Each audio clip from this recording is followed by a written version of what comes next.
Hi, welcome back to this second video about vibrato. If you haven't seen the first one, go and check that one out. So now we're going to do some very practical work on air vibrato and finger vibrato. So let's start with air vibrato.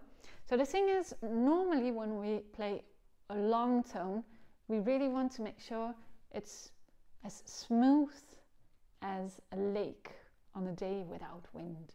Oh my god, so poetic. So here on YouTube there's already another video by me on how to support your tone, how to make a good tone. Please check that out. So that's an entire video on its own. But once you've got that, so that's your basis,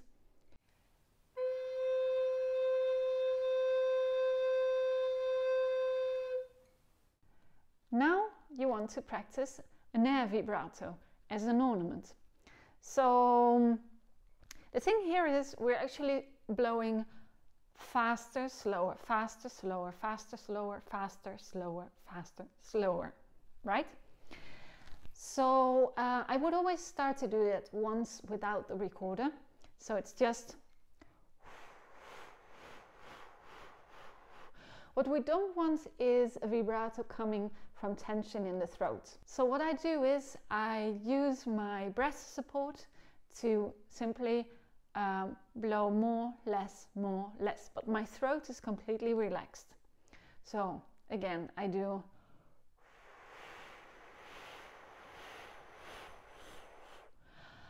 it goes very quickly like this. Okay, let's do that together once. We just do it very rhythmically. We do fast, slow, fast, slow, fast, slow, fast, slow. Okay, there we go. We inhale and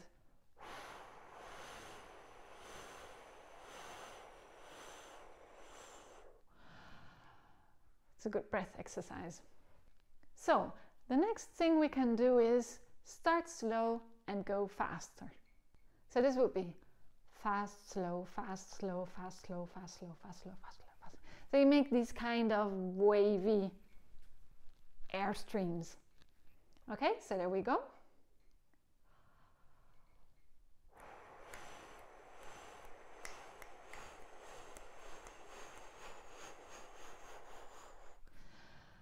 Oh. Let's try that one again. That's a nice one. Now I'm trying to indicate it like this. So there we go.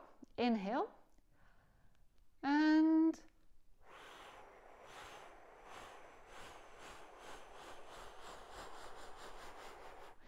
in the end you can go really fast. Now we're going to do it the other way around. So we're going to start very fast and we're going to slow down. And inhale.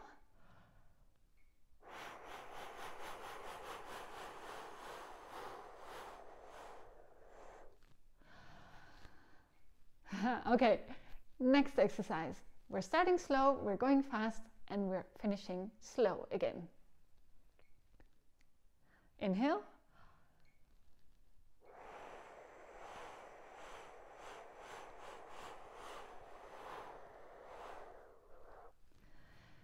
And now we're doing the other way around. If you need a break, please put this in pause, breathe, and then come back. Okay, so now we're going to do fast, slow, fast. Inhale.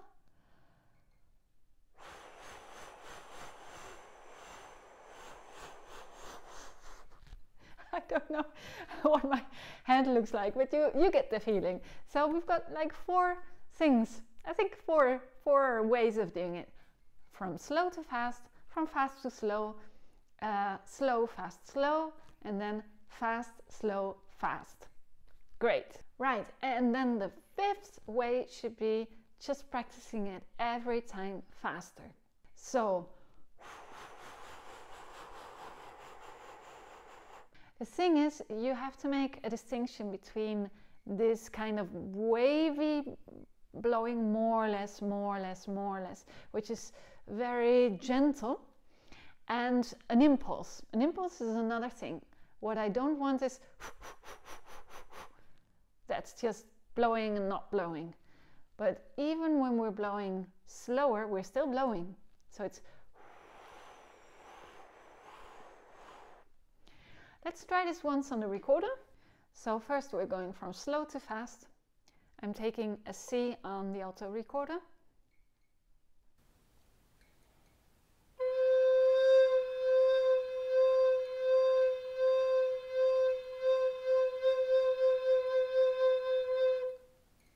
And I'm starting up there.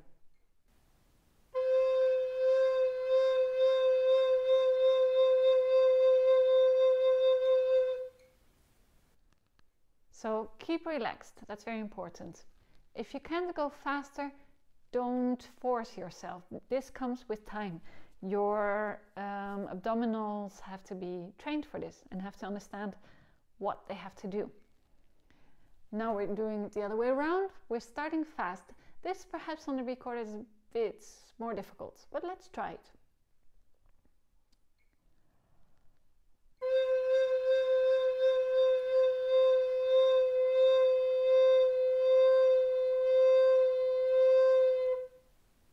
Then 3, so slow, fast, slow.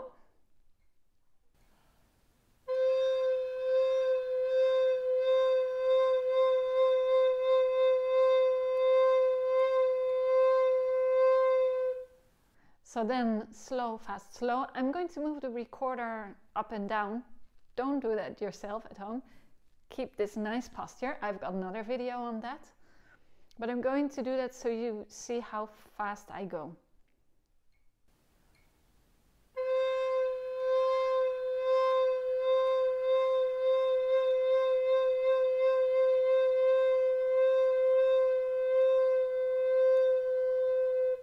Okay, and now we're going from fast to slow to fast.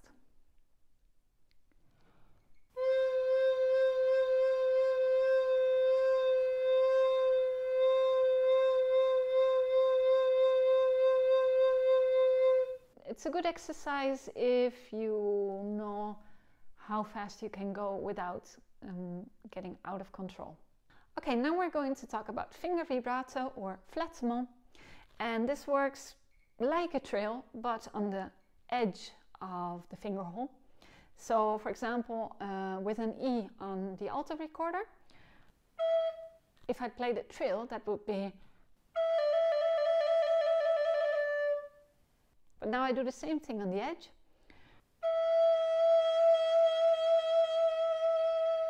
So what happens actually? Because I'm covering part of the hole, the average between my E and this half hole is going to be of a lower pitch. So I will have to blow a little bit more in order to keep my pitch on the right height. So that means that with a flattement, there will always be a little bit of a crescendo. And of course, when I'm taking it off, there will be a decrescendo again. Also important to note that just like a trill, it's something very organic. We're not doing something like a machine very rhythmically. That just doesn't make sense. It's not beautiful. It's like a trill. When you've got a trill on a short note, of course you do. But on a long note, it's like a gummy ball that's just bouncing every time faster and faster and faster. We start slow as well.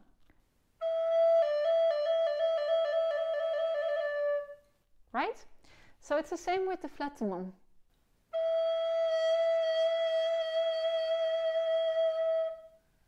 Of course, also a difference between the trill and the flattement is that a trill ends on the next note and the flattement, of course, lifts up again. So that's important to notice. It doesn't necessarily have to be the next finger hole.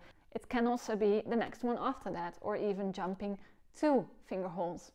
Sometimes this gives a little bit more security. For example, in the case of the E, if I use these 2, I'm much more in control.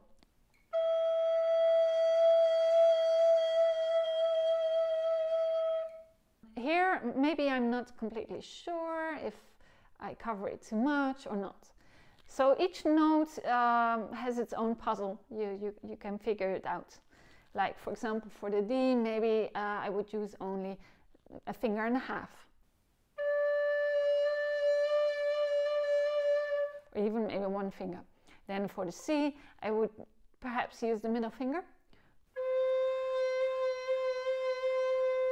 Then for the high C, I couldn't do that because it would be a trill. So that would be half of this finger hole, or maybe this one.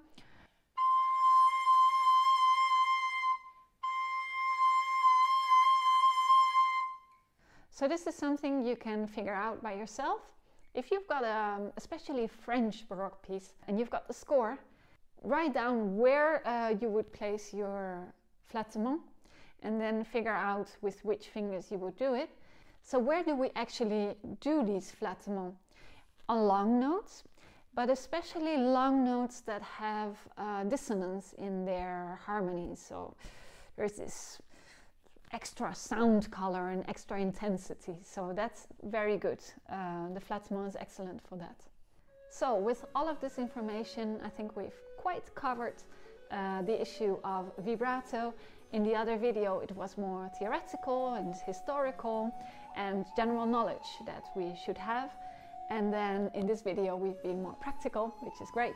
And I hope you liked it. If you did, please give it a thumbs up, that would help me a lot. If you've got any question, doubt, comment below, and subscribe, share this video. And with that, we've really come to the end. So I hope to see you soon again. Bye!